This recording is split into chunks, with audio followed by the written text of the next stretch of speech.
Hey guys, we're live again. I just wanted to pop on for a second and apologize. I see there was Epcot Bob and Matrice there who were trying to send me some chats while we were scooting around here in Niagara Falls. All I could say is I'm sorry guys. When I clicked on this little chat button here, it seems like it's always, there we go, it's always automatically set to, let's see what it says here. Top chat, which doesn't let all the messages through. I have to click on live chat. Once I hit live chat, then all of a sudden I start seeing the live chats that popped up. So again, I just want to apologize, guys. This is still a big learning curve for me. How there's the little nuances with the YouTube app. I'm plugged in now. I don't have the gimbal hooked on. Still hanging out here on Goat Island. Right off of where Three Sisters was, where I was trying to send out some additional video from that. So I'm found out myself a little park bench here. I'm just waiting for my wife to come over and pick me up here. There's a little parking area, short-term kind of parking and some handicap spots here for people that want to go out on the Goat Island. But right now, the way I have this thing set up, I just hit the button and any chats that come through, I'll be able to pick up this time. I just have to remember that each time I reset that thing, or I have a problem, I got to start up a stream again or something, I've got to go back into that setting and tell it to or hit the button for live chat, so that way I see these things. It was a little tricky. I said in the sun, we've got pretty direct sunlight, a lot of blue skies up here today, 75, 80 degrees, and but also I know my phone was starting to get a little warm. I was down about a third to a quarter of my battery power. Another thing I've got to pick up is, like I said, a 90-degree plug for the phone for the power.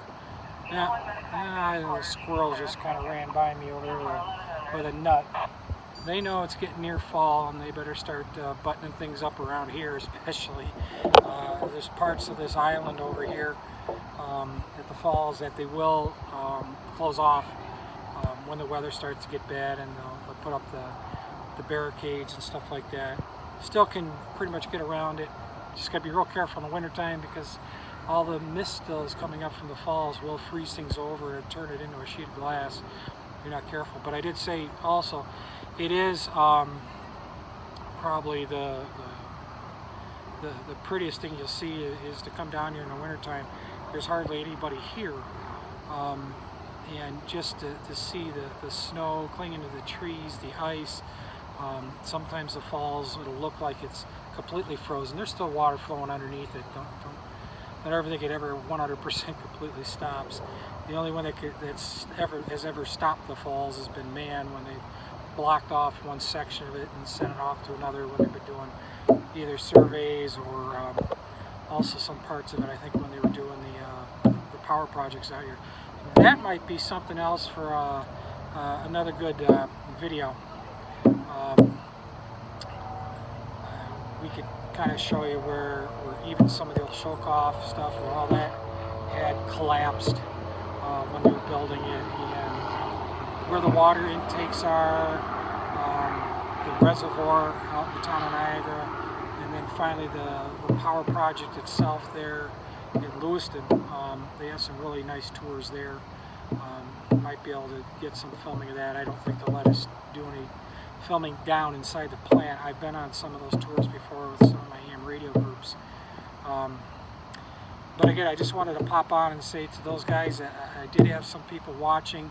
They were sending live chats, and once again, my learning curve with this, just I didn't see it. I finally caught on to the button when I was going into the second feed. And that was another thing I learned is when I'm down there, it's going to try to kick me over to Rogers out of Canada.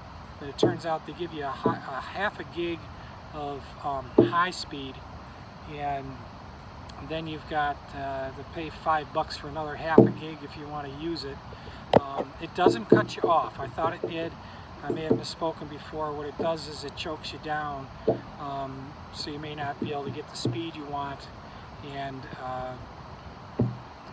you know, the quality of the stream might get compromised after that. But I know every day I come down here, if I'm gonna, it might be better for me if I'm gonna do a stream of the Horseshoe Falls that I know I'm gonna have half a gig. I make sure this thing's running on Rogers, and just as soon as it's done, then maybe kick out and go do something else. But, so that's it. Again, I just wanted to check in again and apologize that I missed those chats, and that was just my fault from trying to learn this and figure this out. But we're going to keep going. And little bell there. They have a trolley that'll come around. I'll look up the pricing sometime, and maybe I'll do another video on that. Especially in the summertime, it's nice to get on a little trolley, take you from one end of the island back over to the American Falls, that area over there by Prospect. And I said it can be quite a hike, and also now it's just more and more I see, and this kind of, it disturbs me a little bit, but everybody's doing it, is the way they're trying to money grab with parking. Where my wife dropped me off over on the other side over there, used to be an area where I knew I could park for free, basically, and that's gone now. You could accidentally pull in there, think it's a free area, and it's not. They've got one of those little kiosks. You gotta go up, shove money into it or something, or swipe a credit card, and stick the tag on your window or something like that, so they know you're paid to a certain point. In any of these other parking areas, like I'll flip the camera on, I'll show you over here. This is the parking area over by Goat Island, but I believe that's limited. The time, I think, is limited. You can only park there for so long, because this will fill up quick, especially during the high tourist season. Or you also, especially on the weekends, you start getting weddings and things like that, people coming through, and they want to get some of their pictures done. I had said that before in a video. My wife and I, many years ago, we had our pictures done out on the Three Sister Islands, out there, right off of Goat Island. But I'll flip it back around. So, like I said, I'm just I'm waiting for the missus. I'm waiting for Marielle to pick me up with probably have the grandkids with her. And I did just want to jump on again and apologize. I'm sorry, guys, for missing those chats. Like I said, it's just a question of getting this thing hooked up and dialed in, and each time I do it, I'm learning quite a bit more about it. So with that, I'm going to say thanks, guys. Just going to sit here and relax in the shade for a little bit. It is kind of warm. And maybe I'll have myself a granola bar while I'm waiting for Mary to come grab me. So take care, guys. Thanks. Bye.